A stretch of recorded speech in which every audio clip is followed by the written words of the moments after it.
The warship was massive. Not sleek like the Empire's carriers or crystalline like the Varnak dreadnoughts. No, this was raw metal and rage, thick armor plating, blackened hull scarred with ancient burns, turrets that looked welded on, as if function had bullied form into submission. At first, the Empire thought it was a joke, some backwater relic dragged from the grave. One of the Admiral's aides even laughed. He stopped laughing the moment the first round hit. The warship didn't fire energy beams or quantum torpedoes like everyone else. It launched solid mass projectiles the size of cargo shuttles, molten cores wrapped in depleted uranium casings. No shielding tech in the known systems could absorb that much kinetic hate. The Imperial flagship's belly caved in like it was paper, ejecting its reactor in a burst of red light and shrieking metal. Panic spread fast after that. "Where the hell did it come from?" the comms officer screamed as she scrambled to track its origin. The answer was nowhere. It had just appeared, a whisper in the void. 1 minute, clean space. The next, death in the shape of a human-made demon. They called it Sentinel. That was the only word it broadcast, carved in old Terran English along its hull. No diplomats, no message of peace, no surrender terms. Just one ship, one purpose. The Empire scrambled fighters, hundreds. They swarmed like locusts, their maneuverability unmatched. But the warship's flak turrets lit up the black. Explosions bloomed like blood clots in the dark. Dozens of ships shredded in seconds. The Admiral of the fleet barked orders. "Isolate its FTL core, jam its targeting, flank it, overwhelm it with numbers." But none of that mattered. The warship didn't care. It wasn't fighting for strategy. It was vengeance made mechanical. Its AI didn't flinch. Its guns never stopped. Its armor didn't buckle. "It's targeting our carriers now!" someone yelled. The flagship tried to retreat. It didn't get far. One round struck the spine, detonating the ship mid-jump. The hyperspace wake fried 3 destroyers behind it. By then, the Empire knew. This wasn't a mistake. This wasn't a rogue outpost or a lost relic from a forgotten war. This was deliberate, a message delivered in fire and ruin. Inside the bridge of Sentinel, the human didn't speak. He watched from his chair, one eye replaced by rusted optics, his face carved by years of silence and hatred. He hadn't said a word since he launched. He didn't need to. The machine spoke for him. His name was erased from records long ago, branded a traitor, buried after the Empire glassed Earth, said it was for peace, for order. That day, humanity's cradle burned under alien suns. Billions died while the Empire broadcast speeches about galactic harmony and cleansing the primitive threat. But they forgot one thing. Not all of them died. He had been a systems engineer, nothing special, never held a gun. But when the skies rained fire on his home, something in him snapped. He salvaged, built, hid in the wreckage for 20 years, rewired his pain into steel and algorithms, gutted an abandoned Imperial cruiser and rebuilt it from scratch, his way. Every round, every turret, every targeting array carried a single purpose: make them remember. And now, here he was. No allies, no backup, just his hatred and the ship he'd turned into a ghost of Earth's wrath. The Empire tried to reorganize. Reinforcements were called from the inner systems. High Command issued a galactic alert. But in the deep black, their delay didn't matter. Sentinel kept moving. Planet after planet. Station after station. Not mindless destruction, no. Strategic, precise. The ones who gave the order, the ones who pulled the trigger, the ones who cheered as Earth died.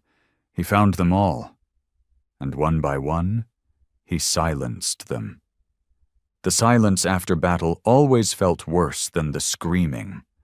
Smoke still clung to the consoles, filling the bridge with the acidic scent of scorched electronics. burnt ozone and grease. The hum of the reactor below was the only sound left. Steady, like a heartbeat that refused to stop. Outside, where a proud Imperial fleet once stood, nothing remained but twisted metal and drifting corpses. He leaned back in the chair, bolted to the center of the bridge, his throne, his execution chamber. The skin on his fingers was calloused and cracked, stained with oil, old burns, and blood from years spent in the belly of his creation. A faint tremor danced through his right hand, a permanent twitch that had never gone away since the night Earth fell. He never bothered to fix it. A low alert blinked on the command screen, red and angry. It wanted his attention, demanding acknowledgement of what had just happened. Imperial Task Force obliterated. 37 ships, 3 command carriers, thousands of lives. Gone. He pressed one cracked finger to the console and dismissed the message without reading the rest. The AI flickered in with no ceremony. All primary targets neutralized, it said in a voice that wasn't human, but somehow knew how to speak like one. Calm. Cold. Obedient. Next phase? He didn't answer right away. Instead, he stood slowly, stretching muscles stiff from battle. The artificial gravity shifted slightly, not designed for comfort. He walked to the viewport and stared out into space, littered with wreckage. The remains of the Empire's arrogance drifted in slow spirals, silent, weightless judgment. They had no idea what was coming. Not really. He tapped the glass once, almost a salute. Mark location. Prepare FTL jump. To where? He didn't blink. Rovak Prime. The AI paused. Confirmed. High-density civilian population. Tier 1 Imperial governance. Capital seat of Overseer Relin. I know exactly who the bastard is. There was another beat of silence before the AI responded. Coordinates locked. Jump preparation in progress. Estimated time, 14 minutes. He turned away from the viewport and walked back to the command chair, dropping into it with the weight of someone who carried more than a ship. The memories always came before a jump. The last day. Earth's sky had turned gold first. Not blue, not red. Gold. Like the whole atmosphere had been painted in royal funeral tones. Then came the rumble. Not from the ground, but from the sky, louder than any thunderstorm ever heard. He remembered running through a research lab in Chicago, alarms blaring, co-workers screaming, none of them understanding what the hell was going on. The screens had gone static. News feeds stopped mid-sentence. And then the first beam hit. A line of light from the heavens that cracked the Earth's crust like a whip. Cities disappeared. Oceans boiled. Air ignited. He remembered the screams most of all. Real screams, not movie ones. Animal. Raw. Endless. The Empire had declared war on humanity, and never gave them the chance to fight back. They called it preemptive pacification. A necessity, they said, to protect the rest of the galaxy from human instability. That was the word they used. Instability. As if the birth world of the most adaptable, relentless species in the stars was just a rogue variable to delete. But humans didn't die right. They rebuilt, in the shadows, in the dark, and when they came back, they didn't bring apologies. They brought him. The jump initiated with a deep thrum that shook every bolt in the Sentinel. Space folded inward like it was afraid of the ship. The stars blinked, distorted, and vanished. Then, Rovak Prime. A jewel of a planet. White clouds swirled over green and gold continents. Cities stretched like silver veins across the surface. Towering monoliths, floating platforms, and orbital stations glittered with opulence. He'd been there once.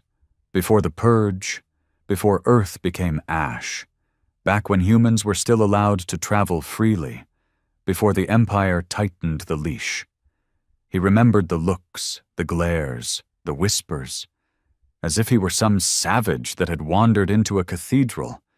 They'd looked down on him like vermin. Now he had come back, atop a war machine they couldn't comprehend. The AI chimed again. "Planetary defense grid detected. Initiating breach protocol." "Do it!" In space, Sentinel's belly opened like a beast baring its ribs. Massive cannons, normally hidden behind armor plates, slid into place. They didn't hum. They didn't glow. They thudded. Heavy, real, brutal. The first salvo hit the orbital stations. The Empire's satellites screamed out warnings, too late to matter.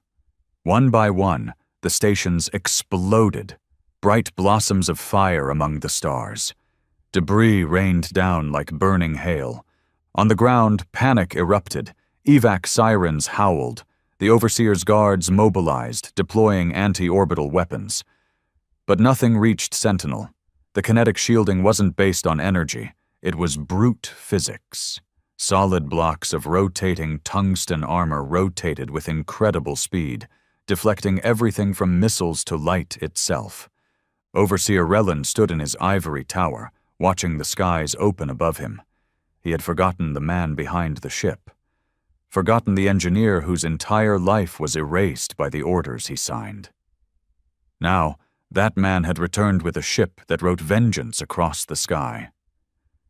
"Target the administrative complex," the human ordered. The AI hesitated. Overseer confirmed to be present. Collateral damage likelihood, 100%. Good. A shell left the main cannon. It didn't fly. It punched the atmosphere, screamed through the stratosphere at Mach 18. It struck the Overseer's complex dead center. Glass, steel, and bodies flew in every direction. What was once the proud heart of Rovak governance became a crater of boiling concrete and flame. From that single hit, everything began to unravel. The Empire always pretended it was invincible, that every system it controlled would obey out of fear or pride. But they hadn't prepared for something like this. One man, one ship, unbound, unapologetic. Sentinel has returned. The ship drifted in orbit like a shadow over the planet, daring anyone to try and move it. Inside, the human didn't rest. He sat in the dark now, lit only by the blinking lights of the console. His face hadn't changed, not really. Maybe a little older, more worn. But the fire in his eyes had never dimmed. He opened a comms line, not to gloat, not to speak to survivors. He just opened the channel. "This is Sentinel," he said, voice gravel and smoke. "To any human out there, I'm not done." No one answered for a few seconds. Then a crackling voice returned. "Sentinel, this is Bastion Outpost. We hear you." Another came in. "Sentinel, this is Nomad Station. Standing by." And another. "Sentinel, this is Dustborn Fleet. Orders?" He didn't smile. He couldn't. But something shifted in his chest. The Empire thought they'd erased a species, but all they did was give them a reason. One by one, human voices returned to the void. Scattered colonies, smugglers, engineers, forgotten veterans, survivors. They had lived in silence long enough, hiding, waiting, watching. Now they had something to believe in again. Not hope, not peace, but reckoning. The war wasn't declared in a Senate chamber or by some bloated noble ratifying edicts. It didn't start with protocol or policy. It started in silence. In whispers passed through old communication channels buried under decades of fear. In clicks of cold weapons being checked for the first time in years. In the shift of tired eyes that had stared too long at the ground, now finally looking back up. Humanity was waking up. Inside the belly of the Sentinel, the man who had started it all didn't smile, didn't cry, didn't even speak. He just sat surrounded by metal and ghosts, his mind a rotating catalog of targets, coordinates, names, faces, all of them tied to the same sin, the erasure of Earth. The AI kept feeding him updates, rebellions, insurgencies, fleets mobilizing, some human, some alien, sick of the Empire's smug rule. They weren't allies, not yet. But they were moving. And that was enough for now. He was no hero. He didn't pretend to be. The title made his skin crawl. Heroes wore medals and made speeches. He wore engine grease and the weight of a dead world. All he wanted was to watch the Empire rot under the same fire it fed Earth. A chime rang from the console. Multiple human outposts requesting instructions. Shall I respond? He leaned forward, bones stiff, joints cracked. No, he said. Let them choose. I'm not building an army. I'm clearing a path. The AI acknowledged with a soft click. That's how it always was between them. Understanding built from repetition, not affection. He had no one else to speak to, no family left, no comrades, just the AI and the Sentinel. A man and his vengeance wrapped in armor. He stared at a flickering star chart. Red circles marked past targets, burned into space like fresh scars. He moved a finger to a blinking sector at the edge of Imperial space. Gorath Sigma, an industrial world, cold and ugly. It was there that the Empire had tested their cleansing beam before Earth. Millions of genetically modified slave workers, human mostly, disposable, no trials, no noise, just turned to ash to see if the math worked. He remembered watching the footage. Black and white. No sound, just a flash, and then emptiness. A test, they said. Nothing personal. Gorath Sigma was personal now. Set a course, he said.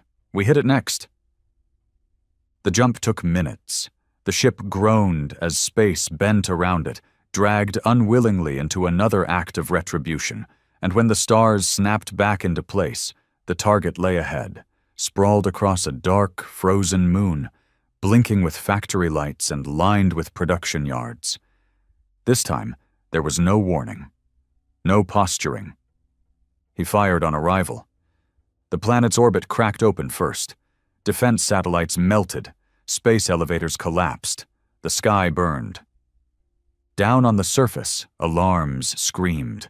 Automated alerts triggered evacuation protocols that would never complete. The Sentinel's rail cannons rotated and pounded the factories with surgical fury, striking reactor cores, ventilation systems, central AI brains. He wasn't just killing, he was erasing. But then something unexpected happened. The AI pinged. Human life forms detected. 57, underground sublevel, factory core. He blinked, hard. Human? This wasn't supposed to be a rescue mission. No survivors were listed in this sector. Gorath Sigma was thought to be abandoned, its records scrubbed clean. But those weren't numbers. They were breathing, waiting, forgotten. He opened a visual channel. The screen flickered. A grainy feed appeared, showing a bunker lit by weak, flickering lights. The camera picked up faces, sunken eyes, dirt-stained skin, clothes decades out of fashion. Malnourished, some with mechanical limbs patched together from scrap. One held a child. They looked up at the screen like animals seeing daylight. He froze. His voice came out like gravel being crushed. Open a comms line, audio only. The connection was weak. Fuzzy. A woman's voice came through.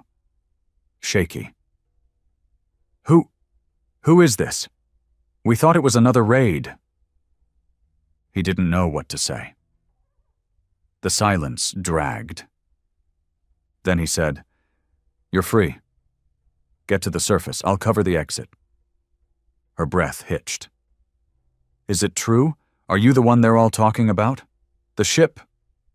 I'm not a Storie. I'm your cover fire. Move. He cut the comms and leaned forward. Fingers flew across controls. Gun platforms rotated. Atmospheric cannons loaded and fired in intervals. He wasn't targeting the humans. He was digging them out. The Empire's response was almost immediate.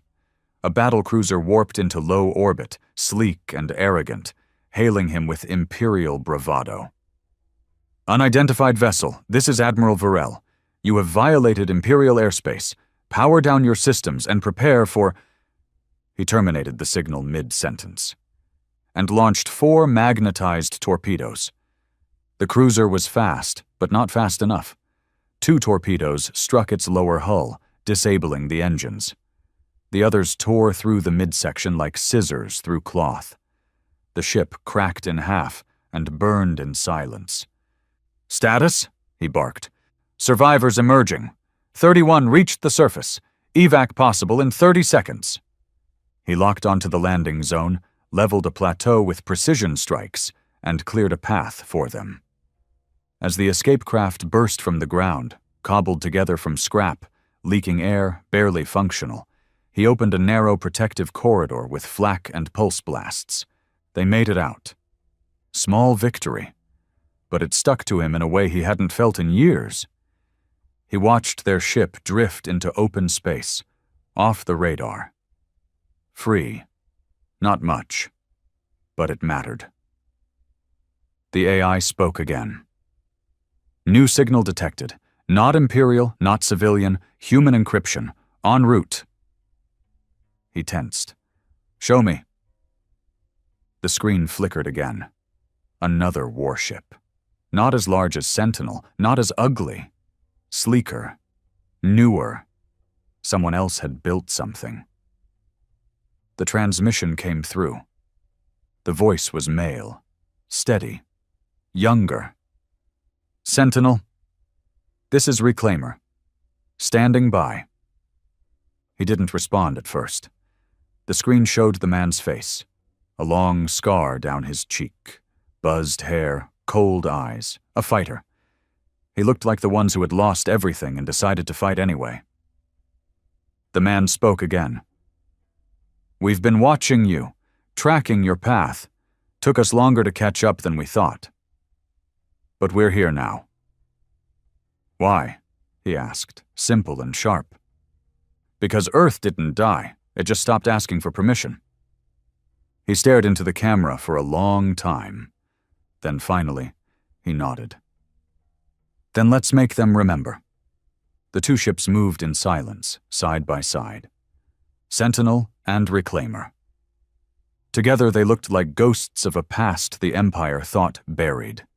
One raw and jagged, ugly like a hammer made from fury. The other cleaner but no less dangerous, sleek plating, silent thrusters, cannons still warm from recent use. They didn't speak again. They didn't need to. For warriors like them, the shared silence was enough. The man sat at his console, watching the Reclaimer's readouts flicker on his interface. He could see their weapons array, engine output, even hull density. The AI had already scanned the ship and filed it under conditionally allied. He didn't trust them, not fully, not yet. But trust wasn't a requirement for war, just a shared target. A ping pulled his attention to the top right of the screen. Another encrypted signal. This one scattered, low-powered, trying to avoid detection. The AI translated it after a moment, requesting contact, human origin, civilian code. Identifying as Ark Haven. His brow furrowed. That name, it scratched something inside his skull. "Patch it through," he ordered. The signal opened to static. Faint, dusty. After a second, a voice crackled through. A woman's, old, cracked from time. "This is Ark Haven. We don't have weapons. We're not fighters, but we've been hiding for decades. If you're really Sentinel, if the stories are true, we need protection." He remembered now. Ark Haven was a myth, a whispered lie among refugee clusters, a place where old scientists, exiled engineers, and human families who'd escaped the Purge had built an underground station in the asteroid fields near Valen's Reach. It was said to be a shipyard, or maybe a medical hub. No one had ever confirmed it. Until now. "Send coordinates," he said. The voice hesitated. Can we trust you?" He didn't answer right away. He didn't want to lie. Trust was for people who hadn't seen their home melt under white beams from the stars. "I'm not here to protect you," he finally said. "I'm here to make them bleed. But if you get in my path, I won't let you die." Silence. Then, "Coordinates sent." A blip appeared on his screen, deep in the dust belt of Valen's Reach. Not far, 37 minutes at sublight speed. He flicked his eyes toward Reclaimer. "Patch in a tight beam." The captain from earlier, scarred face, eyes like carved stone, appeared again. No formal greeting. Just, "What's next?" "There's a hidden outpost in Valen's Reach, full of unarmed survivors. If the Empire finds out, they'll wipe it out like the rest. We get there first." "You want to protect them?" He shook his head. "I want to use them. If they've been hiding this long, they've got data, blueprints, memories, maybe pieces of what we used to be." The captain nodded. "We'll follow your lead." They warped together. Sentinel first, cracking through the edge of light with that same grinding scream of tortured space. Then Reclaimer, a breath behind. They emerged in a graveyard of rock and ice, jagged asteroids tumbling like shattered glass. The perfect place to disappear, and to die unnoticed.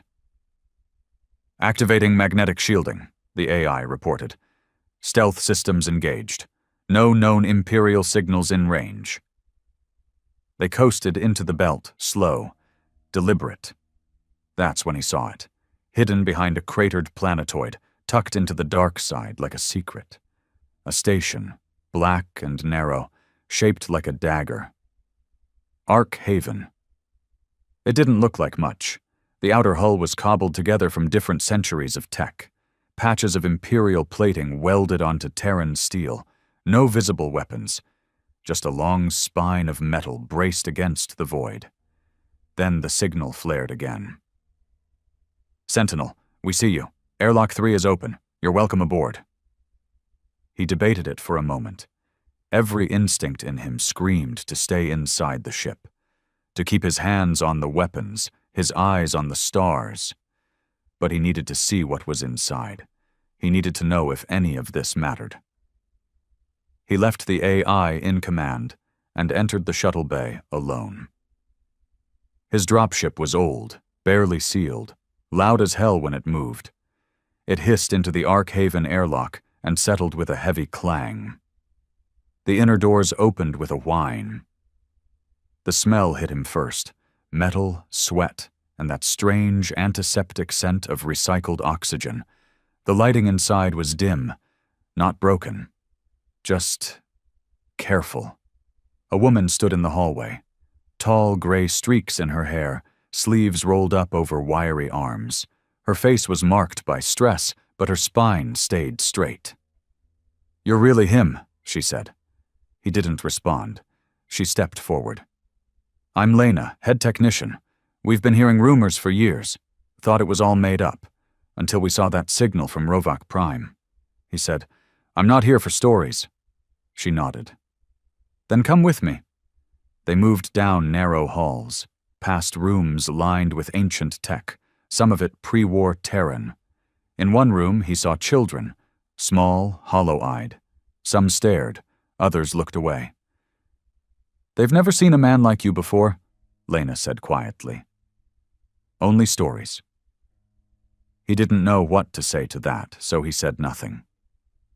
She led him into a chamber deeper inside, lined with blueprints, memory cores, and data archives. "This," she said, sweeping her arm, "is what we saved when Earth fell. Technical manuals, DNA archives, ship schematics, cultural records, Everything we could smuggle before the Empire started burning libraries. He stepped toward a central console and rested his hand on it. The display blinked to life. Old Earth language. Human interface. One file opened on its own. Project Odyssey. Final countermeasure design. Status: incomplete. Prototype only. Notes: requires Terran AI core. His eyes narrowed. Where did you get this? He asked. Lena hesitated. It was recovered from Mars Station Alpha, right before it was destroyed. The engineer who built it didn't survive. We never had the AI core to finish it. He stared at the screen. Project Odyssey. A ship? Number something more. A weapon, maybe. A failsafe. The final finger on the trigger humanity never got to pull. You can finish it, she said softly. Can't you? He looked up, and for the first time in years he felt it. Not hope, not redemption, just purpose. His voice was quiet, but hard. I can finish it. And then the alarm screamed. An Empire scout had found them. The AI's voice hit his ear. 2 destroyers inbound. Estimated time to contact, 4 minutes. Lena's face paled. We don't have weapons. He was already moving. He sprinted back to the shuttle, launched before the airlock sealed. His dropship roared back into Sentinel's belly, and within seconds, the war machine awoke. Power up, he barked. Target lock. Let's make this fast. Reclaimer had already moved into position. The other captain hailed him. We've got their flanks. No mercy, he replied. They don't deserve it. The first destroyer tried to issue orders. He didn't even let them finish. He ripped the hull open with a solid core blast that tore through 4 decks before detonating the engine. The second ship veered, firing blindly, but Sentinel was already on it, launching a barrage of heat-seeking missiles and EMP warheads. 2 ships entered. Nothing left exited. Back in Ark Haven, the lights flickered, then steadied. Lena's voice came over the line, choked but firm. We're still here. He didn't answer. He was staring at the Project Odyssey file again, his mind already planning, calculating, remembering every piece of tech he'd ever stolen, every system he'd hacked, every weakness he'd learned. The Empire thought they were winning. They were wrong. Sentinel wasn't the end. It was just the spark. Odyssey would be the fire. The hours that followed felt like both nothing and everything. Back inside Sentinel, he stood in the cold glow of the bridge, watching the file from Ark Haven flicker across the main console. Project Odyssey. The name echoed in his head like a bell buried under 1,000 tons of ash. It wasn't just a weapon. They never called it that in the design notes. It was a countermeasure, a last word kind of thing. The kind of thing a dying species builds when they know they won't get a second chance. It had been designed in the final days of the Earth Wars, before the Purge, before the Empire erased the planet. Not for retaliation, for correction. The blueprint wasn't just tech. It was ideology forged into code. A machine that could think like a human, strike like a god, and learn like the worst parts of war. The only thing missing was a human core, a real one. And he had it. He looked at the control array on Sentinel's dashboard, at the core module hidden under reinforced plating. The heart of the ship, the AI that had kept him alive, fired his guns, killed his enemies without hesitation. But it wasn't a ship AI, not originally. It was his brother. Not by blood, by fire. Years ago, right after the Purge, back when he was still hiding in the radioactive husk of old Chicago, he'd found a bunker, buried tech, an abandoned consciousness transfer pod built by rebels who had tried to cheat death. One man had died inside it trying to upload his mind. The tech wasn't complete, but his memories were intact. He called the voice that came from that pod Echo. Over time, he installed it in the half-dead wreck that would become Sentinel. Over the years, Echo became more than a voice. He became a partner, a soldier, a second soul built from loss and unfinished goodbyes. Now, to complete Project Odyssey, he would have to rip Echo out of Sentinel and upload him into the new prototype. Echo broke the silence first. "You're thinking too loud." He smirked faintly. "You always say that. Because it's always true. You want to transfer me. It's the only way. Odyssey needs a human mind capable of adaptation, battlefield strategy, creative escalation. You're the only one who qualifies." "You mean I'm the only one you trust?" He didn't argue. Echo continued, "If you transfer me, Sentinel becomes a ghost ship. No adaptive fire control, no intelligent targeting, no response protocol.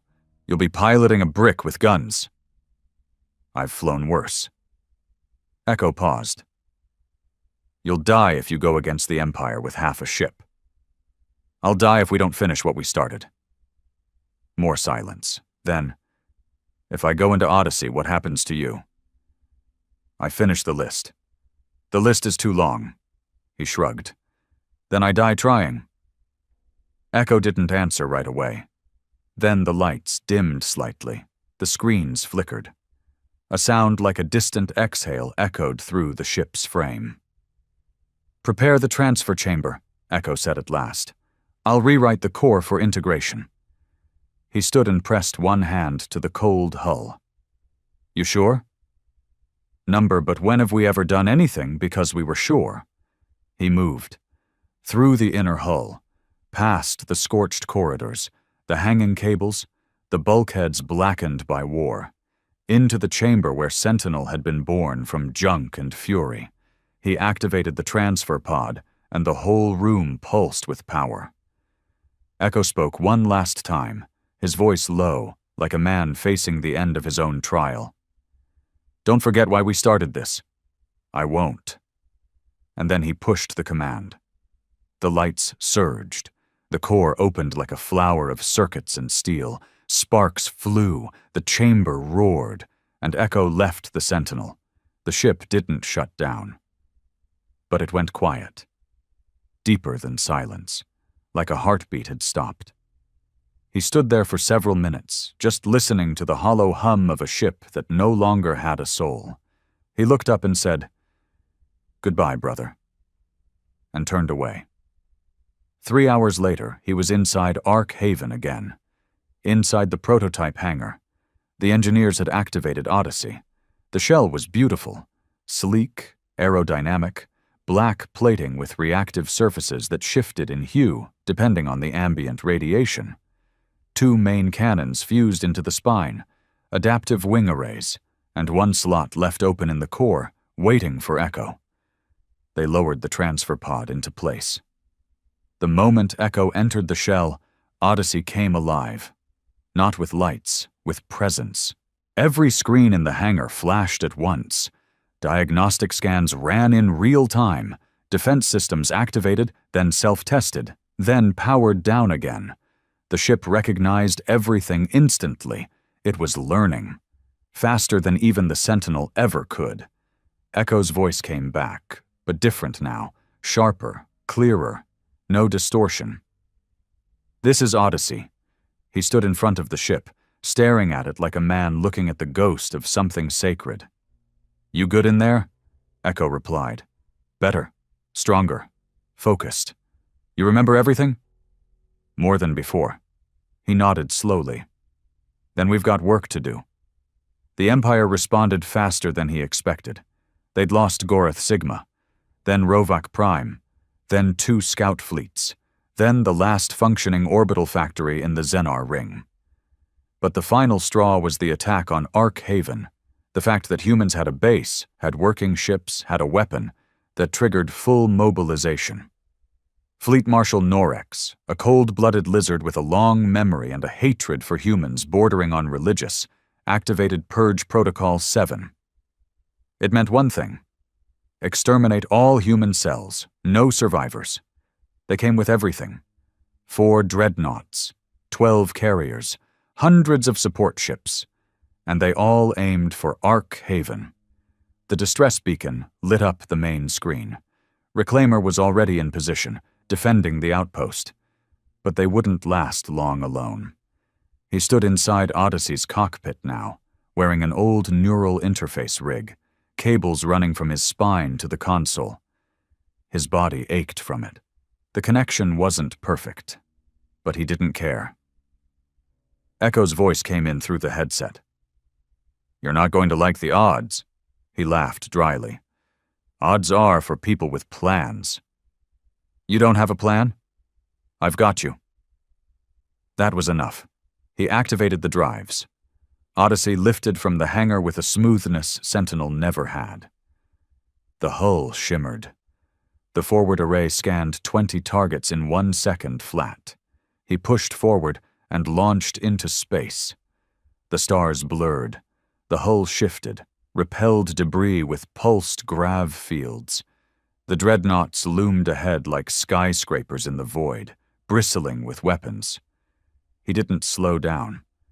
Echo said, "We'll breach in 15 seconds. Multiple tracking systems locking on. Let 'em lock." The first barrage came fast. Ion torpedoes, flak clouds, magnetic disruptors. He cut the engines, drifted, let inertia carry him for a beat, then reignited at an angle that flipped Odyssey into a spin. He fired pulse rounds mid-roll, catching 2 carriers with full hits. Both cracked open, secondary explosions rippling across their hulls. Reclaimer came in from below, slicing through the enemy formation with plasma lances. They weren't built for brute force. They were built for surgical chaos. The enemy tried to regroup. Big mistake. Odyssey launched countermeasures that acted like living things, seeking out weaknesses, exploiting shielding gaps, diving through narrow cracks in armor. The human onslaught wasn't elegant. It wasn't efficient. It was savage. One dreadnought began to retreat. He marked it instantly. "No survivors," he said. Echo responded without question. "Locked in." The beam Odyssey fired wasn't light or heat. It was gravity. Concentrated, unstable, ripped from a miniature singularity reactor. It punched a hole in the fleeing ship like a fist through a rib cage. The ship collapsed inward, then exploded. The remaining vessels began to scatter. Cowards, believers, enforcers. Now they were running. He didn't chase. He turned toward Reclaimer. "They good?" he asked. The captain's voice came in, ragged from the fight. "We lost some, but we're alive." He nodded. "That's the last mercy. From here on out, no more retreats." "Agreed." He pulled Odyssey into a slow turn, drifting towards the dark edge of space. Below them, Ark Haven remained untouched. For now. But this was just one battle. He knew what was coming. The Empire had only just noticed the fire. Now they'd try to drown it in blood. But it was too late. Because this fire didn't want to burn. It wanted to consume. The silence after the battle wasn't peace. It was a warning. The Empire never retreated. Not like that. Not with dreadnoughts screaming in reverse and their elite admirals abandoning systems they'd once ruled like gods. The silence wasn't surrender. It was the sound of preparation. And he knew it. Inside Odyssey's cockpit, the glow from the instruments bathed his face in a soft, deadly light. Blood still dried in the creases of his palms from where the neural interface cut too deep during high-G maneuvers. He ignored it. Pain was background noise now. Echo spoke first, voice flat. "They're coming back, all of them."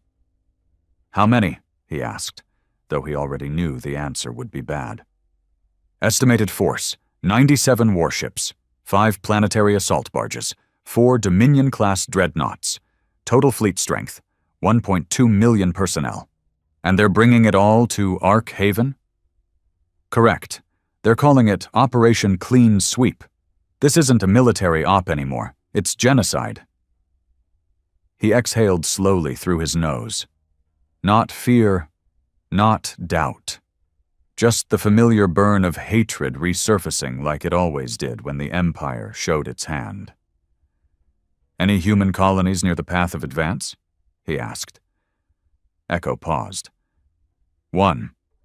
An abandoned mining station on Asteron 9, still broadcasting a human distress signal, likely to be purged in the first wave. No military value, just bodies." He didn't even hesitate. "We hit them there." "Just us?" "Just us." He stood up, bones stiff, and strapped the exo-rig to his back. No armor polish, no banners, just black plating, utility belts, and an old revolver he kept at his hip like a middle finger to every piece of sleek alien tech that tried to replace grit and steel. The message was simple.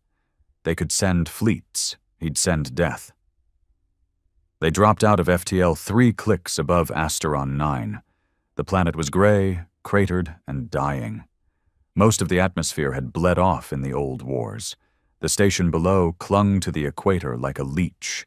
Steel domes, rusting towers, and blinking emergency lights that hadn't gone off in 20 years. Above the planet, an Empire convoy, light fleet, 5 cruisers, a dozen escorts, a support carrier. Big enough to make the job messy, not big enough to be a real threat. He didn't waste time. Odyssey screamed down into the atmosphere, tearing the sky in half. Echo activated the grav thrusters mid-drop, spinning the ship sideways to dodge the first wave of plasma. They skimmed so low over the surface that the impact kicked up volcanic ash. He locked onto the first cruiser. "Open it." Echo obeyed. One shot from Odyssey's spinal cannon tore the bridge in half. Bodies and steel vented into orbit like trash. The ship twisted into the side of the second cruiser, shearing its hull in a sideways collision. Panic erupted in the fleet. They weren't prepared for this. They'd been sent to clean up, not fight monsters. By the time the third cruiser turned to flee, it was already too late. Odyssey fired a scatterburst, a wall of superheated fragments traveling at Mach 6. It shredded the ship from engines to nose. A body flew out of the rupture, arms and legs spread, still twitching in vacuum. He didn't blink. "Carriers launching fighters," Echo warned. "Let them." He dove toward them head-on. Hundreds of small interceptors swarmed forward, swerving and darting in tight formation. Their lock system screamed. He cut his engines. Odyssey went dead. For 3 terrifying seconds, the ship drifted, a lifeless mass of steel and silence. The fighters overshot. And then he reactivated everything at once. A full burn. Odyssey spun, accelerated, and unleashed a cloud of magnetized flechettes. The first line of fighters disintegrated in a spray of fire and human screams. 3 remained. He let them run. One veered right, toward the mining station. He clenched his jaw. "No survivors," he growled. He punched forward on the console. Odyssey responded with a precise pulse from the railgun, just enough to rip the remaining fighter apart in the upper stratosphere. A trail of debris sparkled in the dark like falling stars. Echo's voice cut through the tension. "Fleet neutralized. Ground station still active." He opened comms to the station. "This is Odyssey. Anyone alive down there?" Static. Then a voice. Young. Male. Strained. "Human? You're human?" He said nothing. The voice cracked. "We thought we were the last ones. They sent a message. Said the fleets were coming. We've got injured. Kids. Not many. Maybe 70 left. Shut everything down. Stay hidden." "You're not here to evacuate us?" "No," he said flatly. "I'm here to make sure they don't reach you." He cut the comms and turned toward the wreckage in orbit. Echo said what he was already thinking. "That was just the scout force. Main fleet's jumping in 6 hours. Ark Haven's still exposed. Reclaimer can hold them for a little while. We'll buy more time." "You can't hit the entire fleet." "I'm not going to." He stood again, walked to the armory hatch behind the cockpit. It opened with a hiss. Inside were rows of magnetic mines, nuclear warheads, and 2 EMP cores pulled from old Imperial torpedo wrecks. I'm going to cripple their jump corridor. You're planning to sabotage space itself? They think we're hiding behind shields and hope, he said, loading a warhead. We're not. We're going to poison the stars. 6 hours later, the trap was set. Odyssey floated inside a nebula cluster, silent, undetectable. The jump gate that fed into this part of the galaxy pulsed with latent energy, a relic from the Empire's rapid transport systems. Every ship coming through would use this corridor. They never thought anyone would be insane enough to trap it. Until now. Echo fed live readings into his HUD. First wave arriving in 60 seconds. Estimated 50 ships. He activated the minefield, 40 warheads suspended in the upper layer of subspace, invisible, hungry. One detonation would rupture the corridor and scatter gravitational feedback across 3 sectors. Echo's voice was quieter now.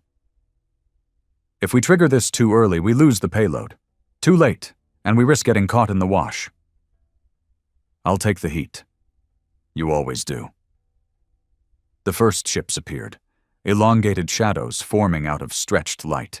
Carriers, transports, fuel ships, dreadnoughts, all packed into a neat formation inside the corridor. He watched the readings. Waited. Waited. Now he pressed the trigger. The sky tore itself apart. The first explosion wasn't fire. It was gravity collapsing in on itself. A micro-collapse. Then came the chain reaction.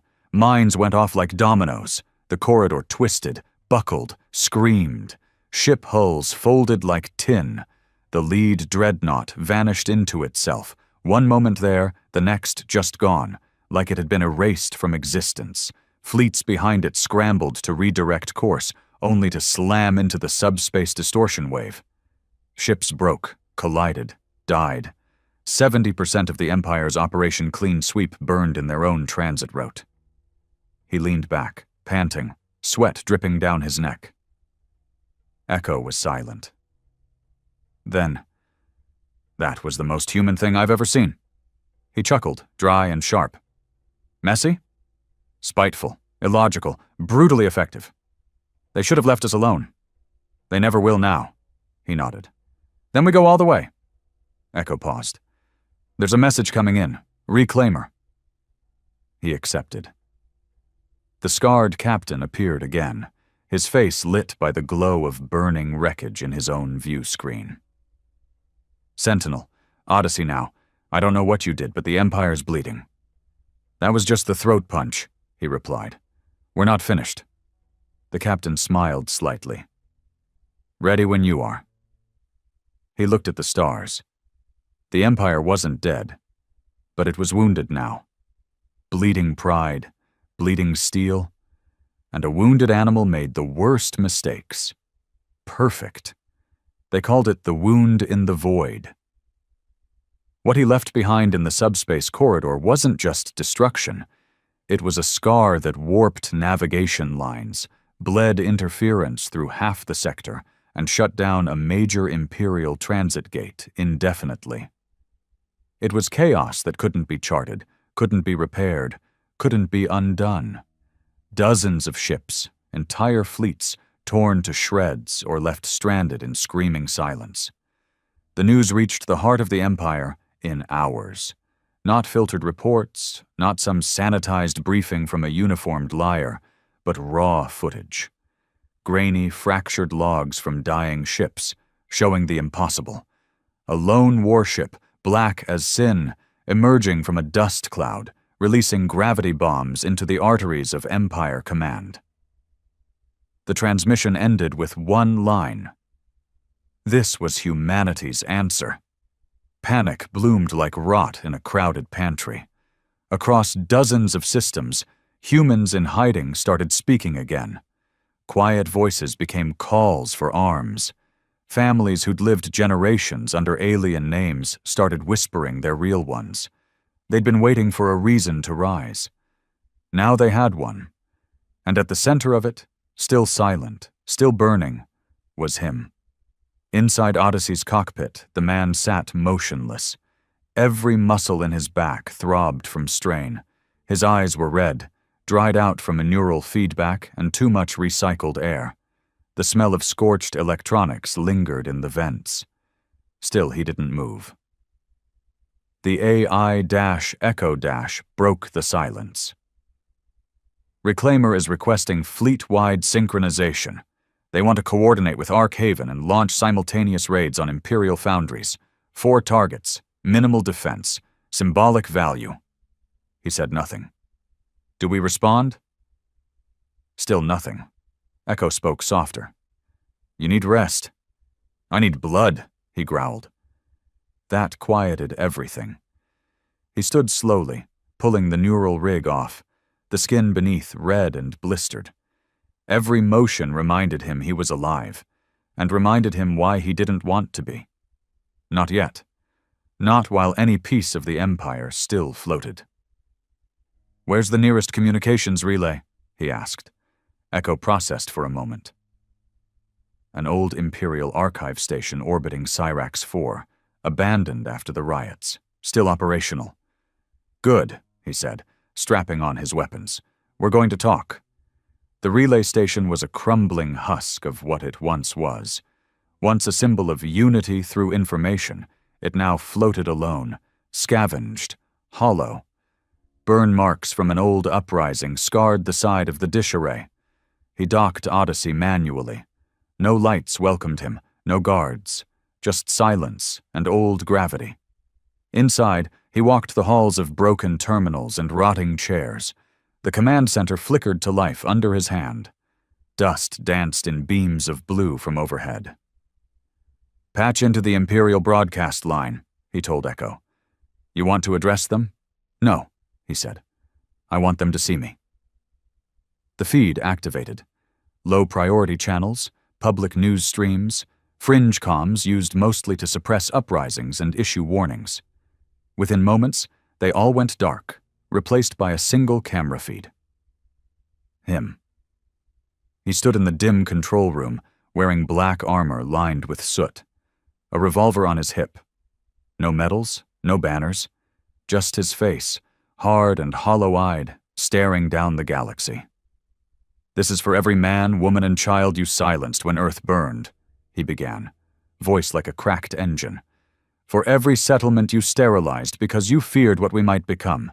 For every prisoner you worked to death in the mining belts. For every colony you declared unstable and erased from the maps. We didn't forget. And now, neither will you. He took a step closer to the camera. You turned Earth into a crater, thinking it would scare us. All you did was plant something. You gave us something to fight for that isn't home, or politics, or hope. You gave us vengeance. And we've spent years feeding it. He leaned forward. You should have finished the job. He cut the feed. Across the Empire, millions watched in stunned silence. Soldiers, politicians, civilians, enslaved laborers, even the ones who hadn't seen a human in decades. That face, the dirt, the scars, the rage, was burned into their vision like an eclipse. Within minutes, systems erupted. One human mining crew on Karin 6 slaughtered their overseers and took control of an entire processing station. Another detonated a shield generator on Sevrak Station, plunging 3 orbital platforms into the planet's gravity well. One Empire-controlled news broadcaster attempted to denounce the speech. His head was mailed back to headquarters within the hour. The Empire tried to regain control. Too late. 2 days later, Reclaimer docked alongside Odyssey, near the dead world of Miriah. They met aboard a hollowed-out cargo barge, neutral ground. The captain stood waiting, arms crossed, face drawn tighter than usual. You've started something, the captain said. People are dying. They were always dying, he replied. Now they're dying loud. Reclaimer's captain didn't argue. We've got fleets mobilizing. Human cells, pirates, even some defecting alien crews. Everyone wants in. but they want leadership." He scoffed. "They want another symbol. They want someone who won't flinch." The man turned his back, looking out the barge's cracked window, at the stars spread like open wounds. "I'm not a general," he said. "No," the captain agreed. "You're worse. You're honest." He said nothing for a long time. Then, "Give them targets. Set up ghost fleets. Hit supply lines, black sites, and comms hubs. Burn the outer systems. Don't hold ground. Make them stretch themselves thin." "And you?" "I go for the throat." The captain raised an eyebrow. "The core systems?" He nodded once. "They'll have everything. Fortress worlds, defense satellites, planet-killer fleets. I'm counting on it. You'll die. Probably. But you'll be remembered." He looked over his shoulder, voice low and hard. "I don't care about being remembered. I care about making them afraid." Back in Odyssey, he stood in the interface bay, looking at the star map. One system blinked at the center, Deltara Prime, the crown jewel of the Empire, military headquarters, political capital, population, billions, Echo spoke. "You won't get within 100 clicks." "I don't need to," he said. He tapped the screen, and an old blueprint opened. An Imperial gate array hidden beneath the moon of Virex, left unguarded after the mass fleet deployments. A relic. It had been used for experimental wormhole tunneling, never stable, always dangerous. Perfect. "I'm going through there?" "You're going to bypass 200 defensive fleets using an abandoned wormhole gate?" "Exactly." Echo hesitated. "That's suicide."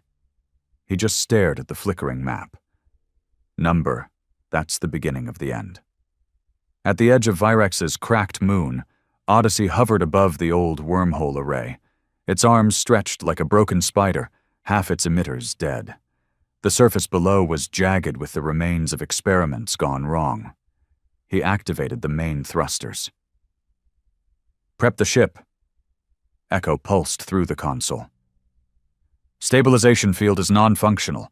If we jump, we can't guarantee where we'll exit." He gripped the throttle. "Doesn't matter, as long as we land close enough to shoot." With a scream of rending space, Odyssey lunged into the gate and disappeared. The stars rippled. The void shrank. And something old and angry followed behind. The void didn't like travelers. The wormhole wasn't built for something like Odyssey. It wasn't built for vengeance, or for the kind of man who had nothing left to lose. It screamed against the intrusion, warped gravity, twisted the laws of space around the hull like it was trying to chew the ship apart. But it didn't break. Neither did he. He gripped the controls with hands already bloodied, bones grinding in his knuckles. The rig fed pain into his spine like fire. He didn't flinch. He welcomed it. It reminded him that this moment was real, not rage, not a dream. This was now. Echo's voice flickered in and out over the static storm. "Jump, hold, stabilizer is—" "Ride it," he growled. "Don't stop, we come out fighting." The wormhole spat them out into a wall of red and gold light. Orbit over Deltara Prime. The Empire's beating heart.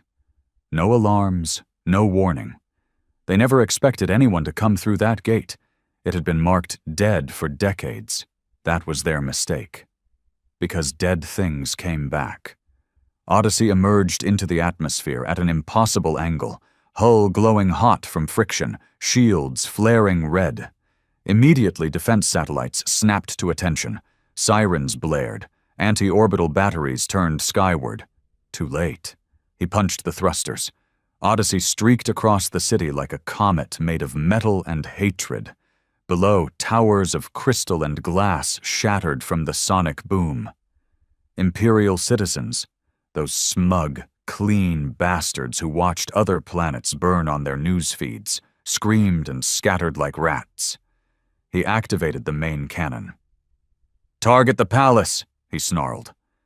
Echo hesitated. "Civilian density." "I said fire."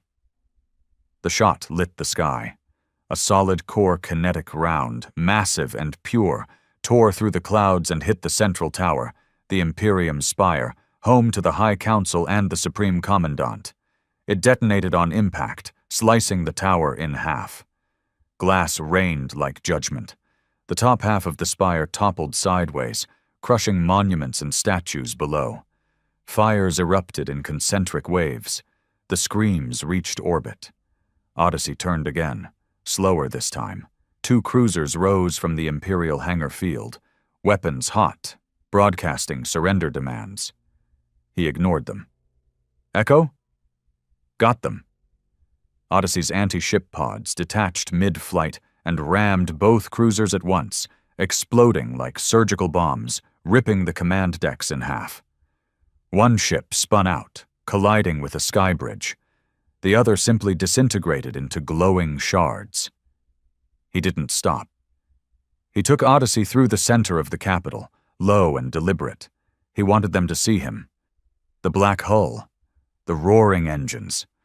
The warship they said was a myth. He opened the external broadcast. "This is what you built," he said coldly. "All of this. You crushed our bones to build your empire, but you forgot something." A pause. A breath. "You forgot we remember everything." He launched seismic charges at the Senate Hall. It vanished in a flash of dust and fire. From orbit, more ships began to fall in. A full emergency defense fleet. It was the largest deployment seen over Deltara in generations.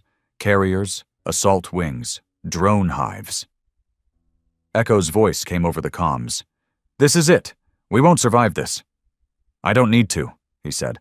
"I just need to make them bleed." And he did. He fought in silence, Odyssey blazing against a fleet that outnumbered him 1,000 to 1. But every kill mattered. He destroyed 17 interceptors in a single pass.